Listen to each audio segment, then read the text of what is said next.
Alin ang ginagamit upang makuha ang average ng scores? A. Sum. B. Max. C. Mean. D. Average. Go! Mom!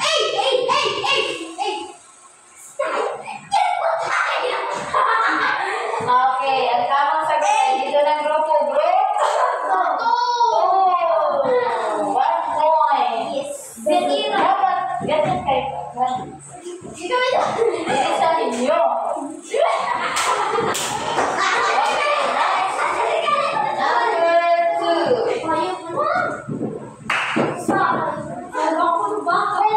Gusto mong malaman kung ilang datos ang nailagay, anong function ang gagamitin? A. Count. B. Average. C. Total.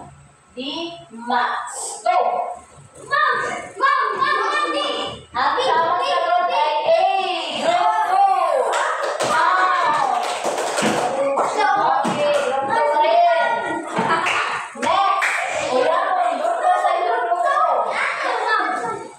Sige, go. Next. Number 3. Makinig na mabuti. Ano ang ginagawa ng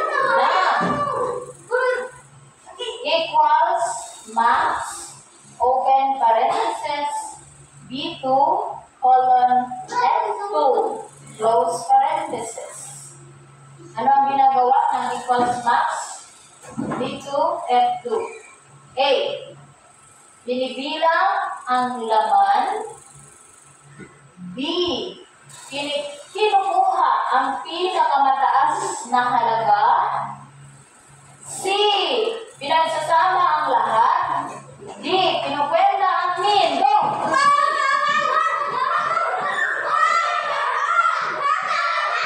Okay, makinig na maayos.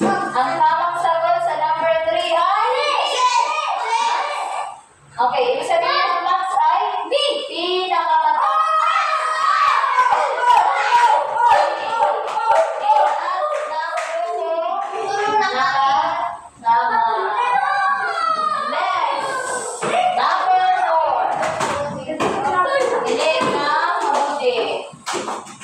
Alin sa mga sumusunod?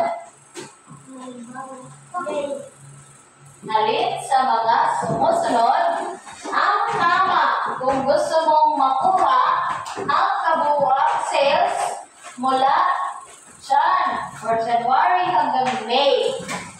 A. Equals count B2 F2. B. Equals average B2 F2. C equals mean B2 F2. D equals sum B2 F2. Go!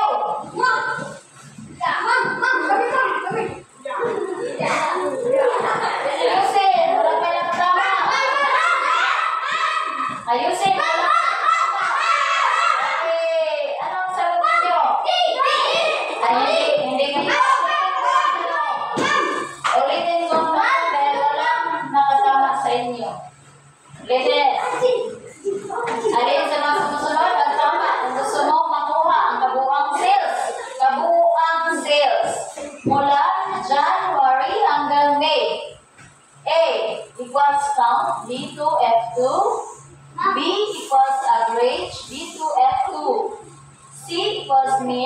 D2, F2.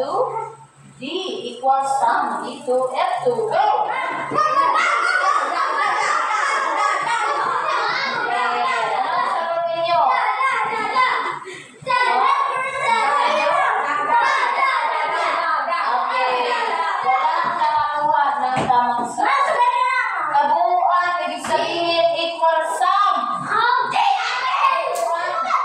Na-plus na yan.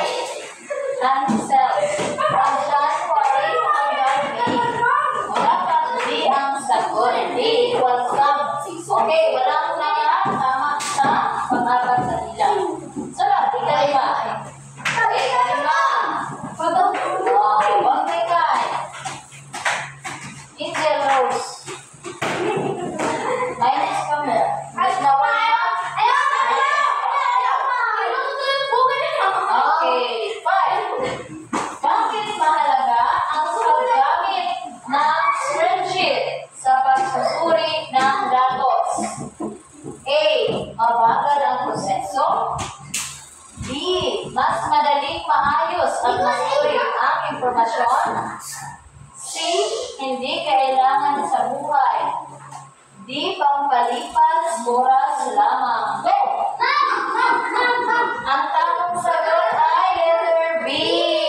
Mas madaling maayos at masuri ang informasyon. B. So, 1 and 2.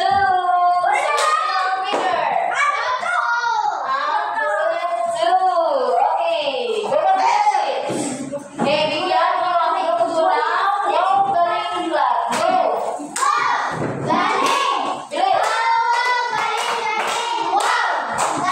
Okay, punta dito sa one group 2. Ang iwala ng sila. Okay, congratulations! Okay. Sige.